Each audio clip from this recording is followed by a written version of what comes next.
Hi all, in this tutorial let me show you how you can use the ESP32 or any Wi-Fi based microcontroller to send WhatsApp alert notifications. Whether you're reading a sensor data or monitoring a particular value, sending a periodic reminder or just monitoring and triggering if there is a motion detected, then you can use ESP32 and send a WhatsApp notification directly to your phone through your WhatsApp inbox. Now how all of this works is by using the CircuitDigest Cloud API, and the best thing is it's completely free to use and very quick to set up. Let me show you. So here we are on CircuitDigest.cloud. We have a bunch of APIs to send normal SMS, email, and we also have an API for geolinker. But apart from that, the new one here is the WhatsApp notification API. If you click on try now, it's gonna ask you to verify your phone number first. So the limitation for this API is you can only send 100 messages per month, and it is also limited to 5 phone numbers. So including your phone number, you can add 4 other phone numbers and you can send notifications to 5 numbers altogether.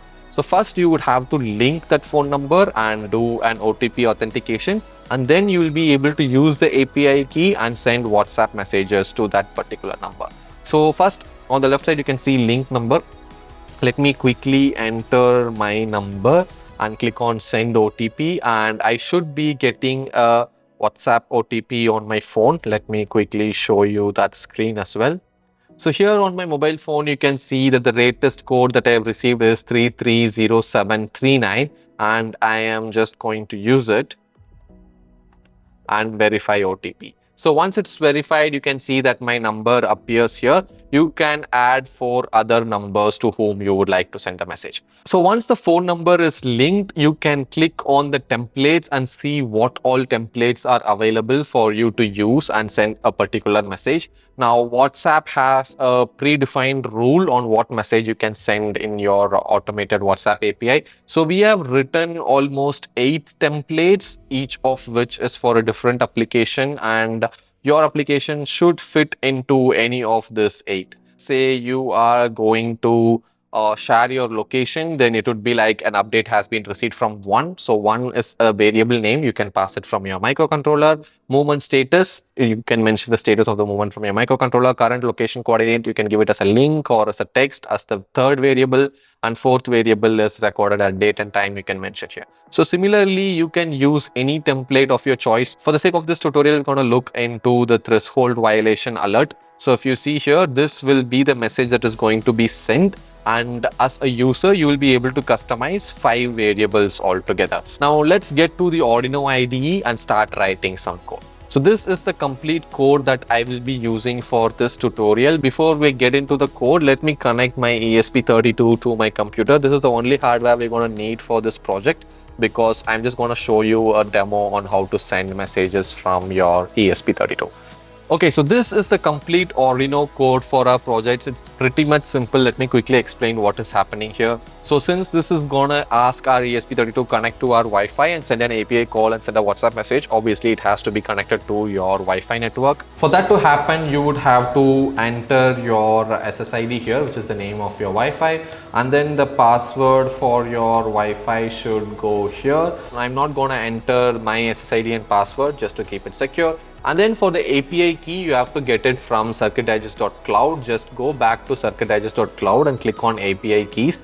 You're going to see your API key over here. Just copy it from here and paste it in that code section. One more interesting thing that you can see here is when was the last time you called this API and how many messages you have sent. So it shows 2 messages here because I tested it earlier, but for you it's going to show 0 messages. So just copy your API key from here and paste it in your code like this. So once your API key is here, there is pretty much nothing you want to change in this section. The host will remain CircuitDigest.cloud and the port will always be 443.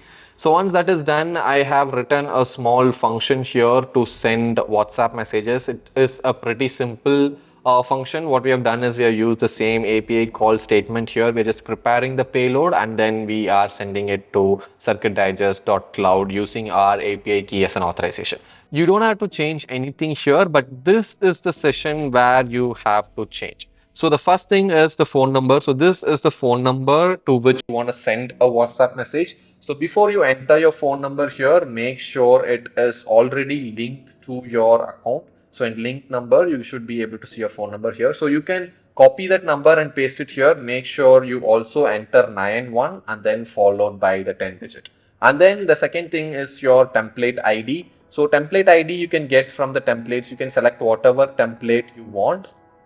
Let's say, for example, you need the threshold violation alert template. You can just copy this template ID from here and then paste it over here. So each template has a bunch of variables linked to it. For example, the threshold violation alert has 5 variables like I mentioned earlier, which is the device name, parameter, measured value, limit, and location.